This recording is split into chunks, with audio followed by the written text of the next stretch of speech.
Good morning, students. In today's class, Managing Change in Organizations, we'll start with a new topic, that is group. In the previous classes, we have completed the concept of conflict. What is conflict? What is the meaning of conflict? What are the various types of conflict? Functional conflict, dysfunctional conflict. We have also studied what are the sources of conflict. We have studied what is the process of conflict, what is the process of conflict resolution, how conflict resolution can happen at interpersonal level and inter-group level. Finally, we have also understood how conflict and change are related with each other and how does it impact each other. So these are all the various concepts we have studied in conflict topic. In today's class, we'll start a new topic, that is group. And today we'll be focusing on two main things, that is the characteristics or features of a group and why do people form groups or why do people feel there is a need to join groups. So we'll start with what are the various characteristics of group and what is a group. Okay,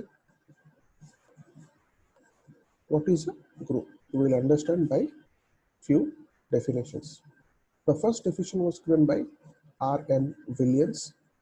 Williams said that group define group as a given aggregate of people playing interrelated roles and recognized by themselves or others as a unit of interaction. So if you go through this definition, we can find certain distinctive features of group that has been highlighted in the definition. First is group is a given aggregate of people. So one person cannot make a group. There must be two or more persons aggregate of that. They can together form a group. And this group are playing interrelated roles.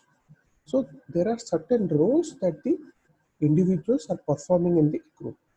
So role is there, certain roles each person will be following, and these roles are interrelated. They are not independent of each other. These are interrelated roles. That is the reason they are forming a group, and together in the aggregate level they are doing this interrelated roles, and these are recognized by themselves or others. So it shows they can be recognized by themselves. That means informal groups, or others means it may be formal groups, as a unit of interaction. So why do they form the groups? In order to interact with one another. Okay, for the reason to have this relationship, interaction, communication with one another, they form groups. So if you look at the definition, a group as a given aggregate of people playing interrelated roles and recognized by themselves or others as a unit of interaction. So this is one of the major definitions. And if you look at another definition of Mr. Paulus Paul, he defined group consists of two or more interacting persons who share common goals, have a stable relationship, and somehow interdependent and perceive that they are in fact part of a group. So if you break down this definition also, we will understand few features of group that has been highlighted in the definition. What Mr. Paul says, he says a group consists of two or more interacting persons. So there must be, as I've said in the earlier definition, so at least more than two or more people to interact with themselves. And this must be interacting. To share common goals. This is one of the things which binds a group. Every group has a common goal. If the members of group have diverse roles, they cannot form a group. So there must be a common objective, task or goals which they uh, want to accomplish, and they have a stable relationship. So this uh, refers to the stable structure relationship of the group. Are somehow interdependent. That means the members of the group are interdependent and perceive that they are in fact part of the group. So there is this identity also, that they identify themselves with the group, or they consider themselves as a part of the group. So by looking into both the definitions, we can say that a group is a collection of two or more individuals interacting and interdependent, okay, who have common, who have come together to achieve a particular objectives, particular common goals or objectives.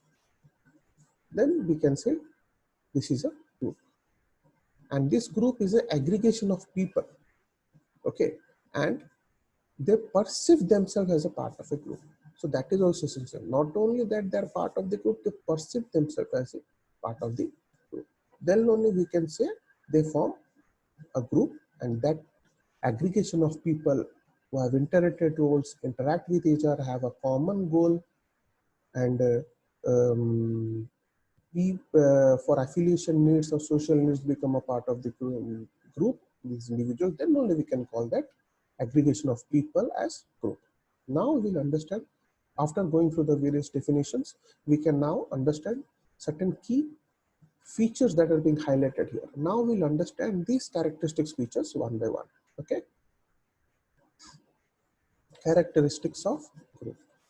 The first thing in characteristics of group is the purpose, that they have some common goal or purpose. Because if there is no common goal or purpose, then this aggregation of people or this number of these people cannot bind themselves. They cannot be bind together. Otherwise, if there is no common goal or purpose, whether it's for the company as a whole or for a group in particular, groups should have shared or common goals or purpose. Members share a commitment to fulfilling the group's purpose. Not only they have a common goal or purpose, they also want to accomplish this goal or purpose. They are committed towards it and apply themselves to achieve its goals. They try to achieve these goals or accomplish these goals. So this is the one of the major characteristics of a group. That is, they have a common purpose or goal, and they are committed to accomplish this common goals. This binds the members of the group. Now the second characteristics feature of a group is structure. There exists a relatively stable structure or hierarchy. So there must be a stable structure or hierarchy, because when we say a stable structure, what does we mean? We mean that there is a leader, there are certain roles that have been distributed in the group. Each and every person has a certain role that he performs in the group, and there is a hierarchy. Hierarchy means who will report to whom, who is under whom.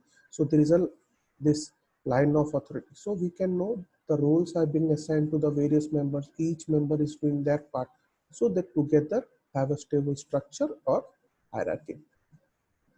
They have a set of order or rules that they need to follow. Since there is a hierarchy, there is a stable structure, there must be a set of rules, regulations which they follow, a standardized pattern of interaction. When there is a hierarchy, you cannot interact on without any formal communication, or there must be certain standardized way or pattern of interacting between the members. The groups have leaders. Obviously, when there is a hierarchy, there must be a leader, and this leader may be appointed or may not be appointed. If it is a formal group, then it may be appointed, and if it is an informal group, then he may not be appointed. He may be as unanimously understood as the leader of the group, but he may not be voted to be a part of the voted to be a leader. So the leader may or may not be appointed. A group also has a system of and processes such as for communication. So they have established system and processes in place so that they can communicate. So this is also very much essential. So this is one of the another major characteristic of group, where we can say that a group has a relatively stable structure or hierarchy as an organization. So they form this group and they have particular systems and processes in place to conduct the activities of the group. Now coming to the third point or the third characteristic of group, that is cohesiveness. When we say cohesiveness, cohesiveness describes the members' willingness to stick with the group. Okay, this is the glue that binds the group. They are willing to stick with the group. There is no compulsion. They are on their own interested to be a part of the group. The greater the group cohesion, the more committed they are. The more committed they are, and the members feel they are belonging to the group. And this greater cohesiveness is also means that uh, they will try to accomplish the common goals more better way, in a more better, the group's performance will increase because they, if the cohesiveness increases. So groups with high cohesiveness may persevere through conflicts which would otherwise break down the group members and make them less committed. As we have studied in the earlier classes, there may be intergroup conflicts. So if the level of cohesiveness is very high, then they will be able to overcome these conflicts, uh, and they will not break down because of this intergroup conflicts. So one of the ways of minimizing the conflicts, intergroup conflicts, is to have a very good high cohesive power. Okay, and this cohesive typically increases over time as members develop stronger relationship with one another and share experiences. So this cohesiveness will be less in these new groups. But as the group matures, as the group becomes more and more older, this cohesiveness increases because now they have been performing various common tasks, goals uh, together for a certain period of time. They know each other, they have shared experiences with each other. So now the group cohesiveness increases. Employees who are in cohesive groups are more often satisfied and engaged than counterparts who are not in such groups. So this also increases satisfaction of the people in the group or members in the group. If they are part of a very cohesive group, then they will feel that they are satisfied, that their social needs are also satisfied, and they feel more job satisfaction because they know, they're clear about the goals, they're clear about the structure, they're clear about the hierarchy, they know what is the common objective they are pursuing. So they perform better. The growth and performance of the organization also improves due to this more cohesive groups. Now, coming to another characteristics of group, that is norms. Norms means certain rules and regulations. Norms govern how group members behave. You cannot have a group without norms. If there are no norms, then it will create problems in the group. They will not listen, they will not have a stable hierarchy, they will not listen to the hierarchy. The structure cannot be stable. So in order to have a stable structure and a hierarchy, you need to have certain rules and regulations in place. These rules and regulations are known as norms. So these norms govern how group members behave in a particular group. Okay, norms are maybe written norms or unwritten norms. Certain norms are written, they're like being punctual in the group, performing one's own goal, whatever task that has been assigned to them, what is the role assigned to them, uh, or communicating through the established channels, following the various systems and processes of the group. These are certain written norms, but certain there are unwritten norms also, which are understood by later on when the group members together perform for certain period of time. They'll understand the unwritten codes, unwritten rules, unwritten norms. Aligning norms with the company's goal can increase the organizational effectiveness. So here we have to understand that if we try to align or bring them in one line, what the company's goals and the norms of the group, then it will help in increasing or improving the organizational effectiveness. Norms can change as the group evolves. These norms are not rigid, they are flexible in nature. So as and when required, there may be changes in these norms. So this is also something must be remembered. Norms may be of two types, pivotal norms or peripheral norms. Pivotal norms means what? These norms are required for membership. So these are the core norms of the group. You cannot overlook them. These are the main cornerstone of the formation of a group, norms. These are known as pivotal norms. These are required for membership, while peripheral norms are just norms that are desirable or wanted by the members of the group. Now, the extent to which a member accepts the group's norms is called individual adjustment. Obviously, there are certain rules, regulations, norms that are placed in place. Then the members of the group have to um, adjust themselves.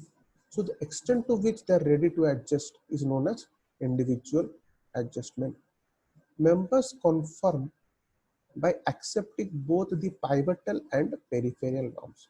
If you are a member of the group, then you cannot say, I will only uh, not work by whatever norms that are set by the group. I will not obey them. I will make no individual adjustment to be a part of the group. This cannot happen. You have to accept both these pivotal norms which are required for the membership and also these other desirable norms which are known as peripheral norms. Sometimes the members of the groups also exert pressure. They may also exert pressure on these new members to make non-conforming members to conform. Sometimes when new members join these old groups and they are not interested to follow the various norms of these groups, then what happens? Then the persons, the members who are present in the group earlier, they will try to put exert pressure on these new members. They'll try these non-conformers to conform to the various norms of the groups. So this is very important. So these are the rules, regulations, or the norms, and these govern the behavior of the members in the group. So this is also one of the major characteristics of group. Now coming to another characteristics of group, that is roles. Each group member has a role. Okay, so as I've said, they are performing certain kinds of roles in the definition we have studied. They're performing certain kind of roles. Here each member of a group has a certain assigned roles.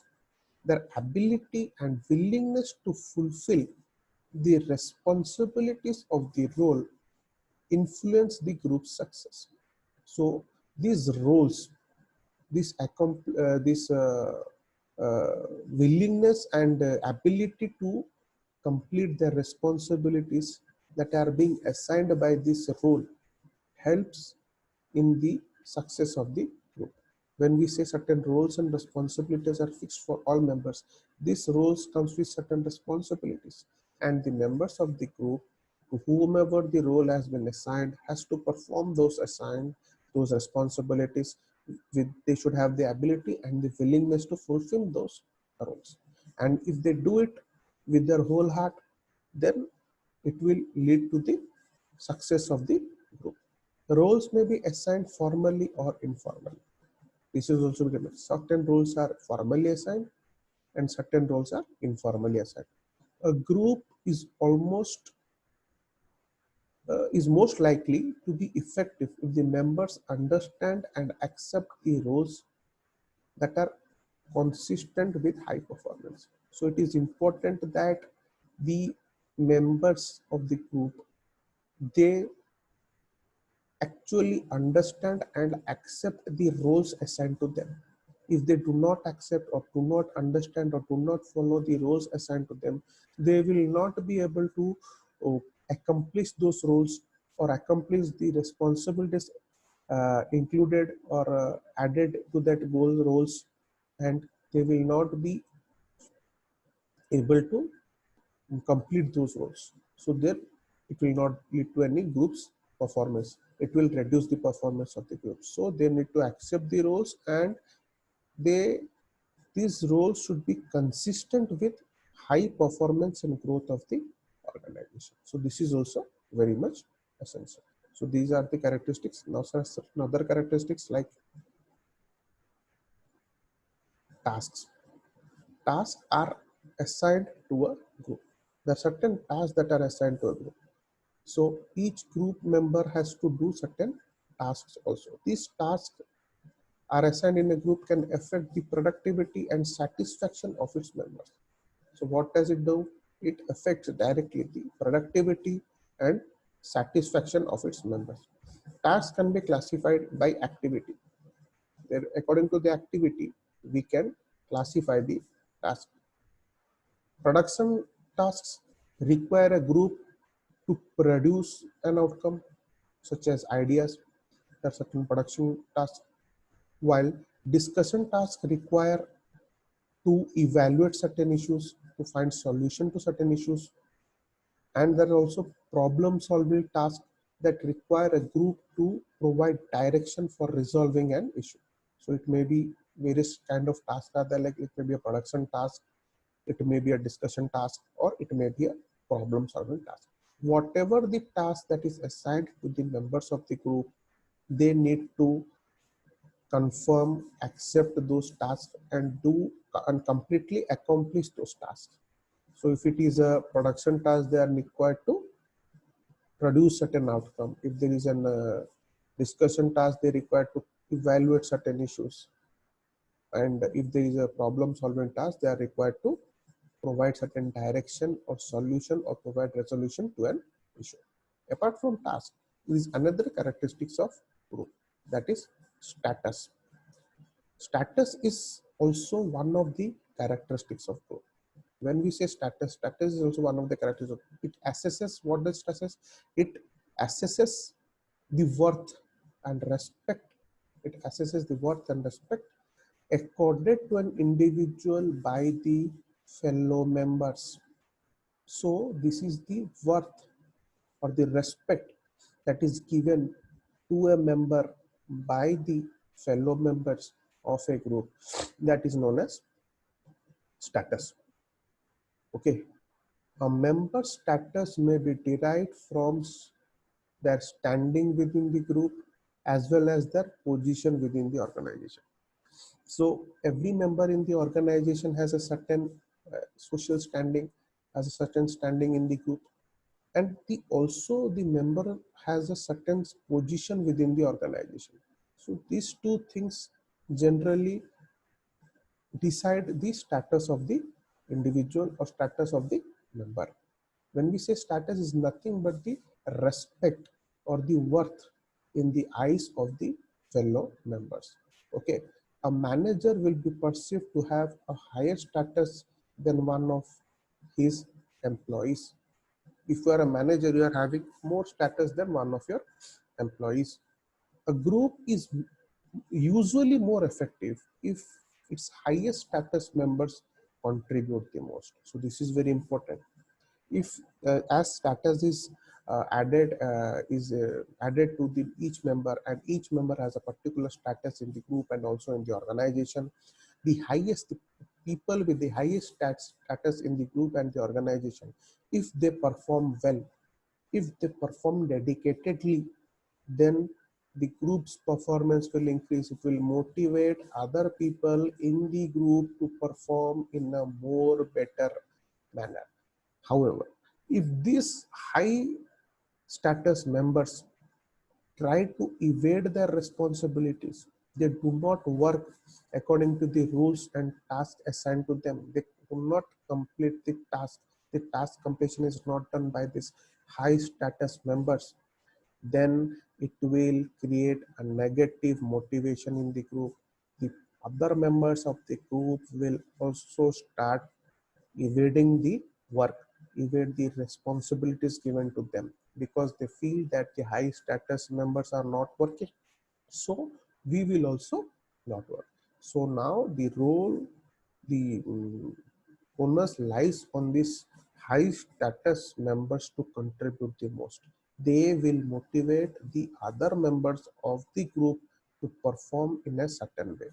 So they need to perform and do their best. this will motivate the other members of the group. So this is another characteristics of group.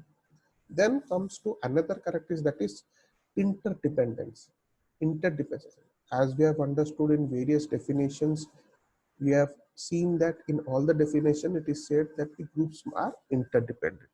So there are certain interdependency between the members of the group. So groups may be defined as a collection of individuals who are interdependent. If you are independent, you are not interdependent, there is no need to form groups.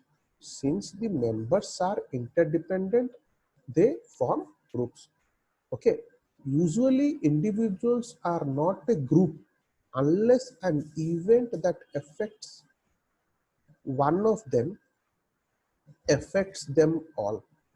So if a certain event happening and this event is not affecting all the members of the group, then we cannot say that the members of the group form a group, because the particular event should affect each and every member of the group. This is highly essential because the groups are interdependent. So if one person is hampered, is affected by a certain event, all the people, all the members of the group must also be affected by that particular event.